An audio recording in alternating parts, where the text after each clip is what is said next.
Thinking of upgrading your Apple Watch to the Series 11?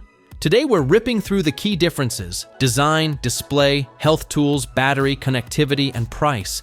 And by the end, I'll tell you who should upgrade right now and who should wait. Stick around. One of the features sounds huge on paper, but might not actually justify buying a brand new watch.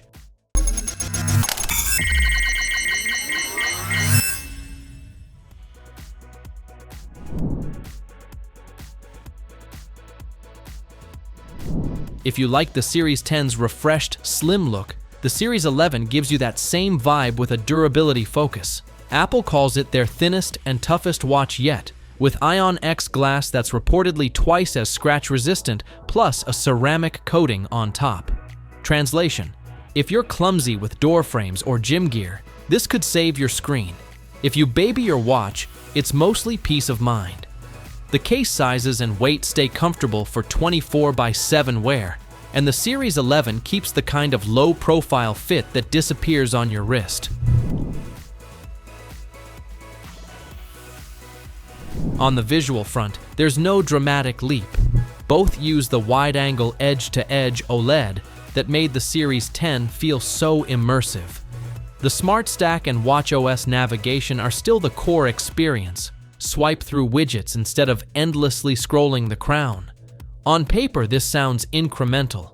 In practice, it means you get the same pleasantly fluent interface you already know, with a few under-the-hood refinements that clean up animations and reduce micro-stutters. So if your watch already feels smooth, you won't notice much, but if it's lagging, you'll appreciate the polish. This is the part where some people will care most. Series 10 already packed ECG, blood oxygen, fall detection, irregular rhythm alerts, sleep tracking, and training load metrics.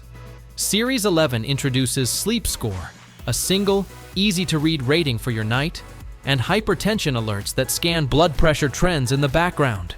Important caveat: hypertension features are still under regulatory review, and Apple says they'll roll out to older models after clearance. So if you need continuous blood pressure monitoring right now, consider that it may be a temporary advantage, but not permanent. Real-world battery gets the biggest quality of life bump. Series 10 was around 18 hours with up to 36 in low power, while Series 11 pushes to roughly 24 hours in normal use. That extra top-up makes wearing the watch overnight for sleep tracking less stressful and can eliminate one late-night panic to find your charger. Charging speed stays similar, fast enough to get to 80% quickly, and both watches feel smooth and responsive during daily tasks. For cellular users, Series 11 introduces 5G on cellular models, which can matter for standalone streaming, calls, or maps when you leave your phone behind.